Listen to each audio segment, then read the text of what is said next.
All of Us Strangers from Andrew Hay. It's a romantic fantasy film about a man starting a new relationship while dealing with the unresolved pain of losing his parents. In this movie, we follow Adam, played by Andrew Scott. He is a screenwriter who becomes involved with Harry, played by Paul Mescal, who happens to live in his building. The two of them develop an intimate relationship during a difficult and confusing time in Adam's life. He's suffering from a bit of writer's block, which is seemingly what sends him down this quest for inspiration, where he reflects on losing his parents as a kid. He goes and visits his childhood home, where he finds his parents, who have been dead for 30 years. He catches them up to speed on his life without them thus far, which of course extracts a very heavy emotional toll on him. What's interesting is that for quite some time, it wasn't completely clear to me whether or not he was having these conversations with actual ghosts, or if he was just imagining them. It's meant to be a little bit ambiguous, but I assure you that things will eventually start to make a little bit more sense. The core subject of this movie is grief. It focuses on Adam's struggle with his repressed traumas caused by losing loved ones at such a young age. We see him have the conversations with his parents that he never could have growing up.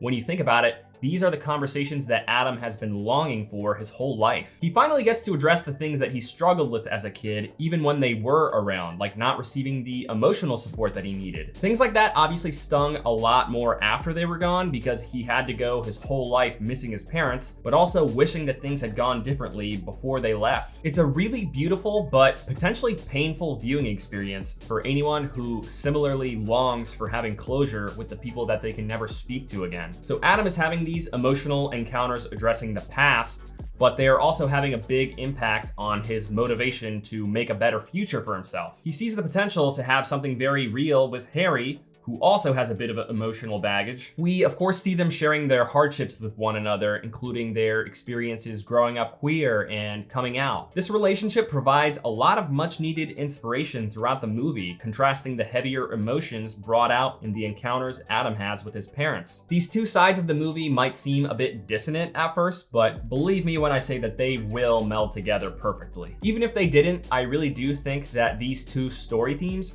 juggle the emotions that they evoke very well, occasionally giving us a break from complete sorrow. Though the side of the movie that covers their relationship could also be a bit emotional for viewers that have ever felt alienated for their sexuality. So Andrew Scott is a wonderful lead actor. His and Paul Mescal's subtle performances are very tender, evoking strong sympathy in the viewers for their struggles and strong hopes for their success as a couple. These two, despite being quite different in demeanor and age, have great chemistry. The cinematography and editing of this movie are also pretty good, pretty standard, but there are a couple of scenes, one of them is a montage, that I really liked. They stylishly depict the unnatural experiences that Adam is going through, like overwhelming emotions and the effects of heavy drug use. This movie is rated R, but I wouldn't actually say that it's very graphic. There are some very intimate sex scenes, but you don't actually see anything. They are a little bit steamy, and with the drug use and the profanity, that's what gives it the R rating. So this movie does feel a little bit sluggish. Since it's so emotionally driven, it does have a lot of pregnant pauses, especially on close-ups of characters emoting. But of course, these are really important to show us how Adam is feeling, and not just telling us through dialogue. There are a lot of moments where you can just see what characters are feeling through their expressions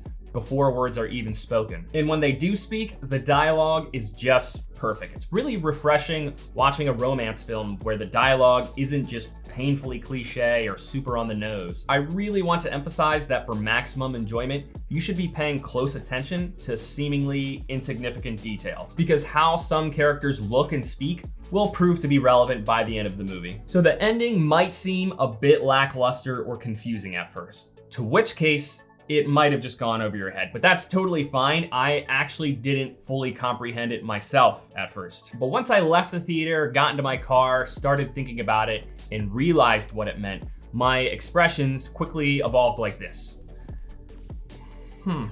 You know what?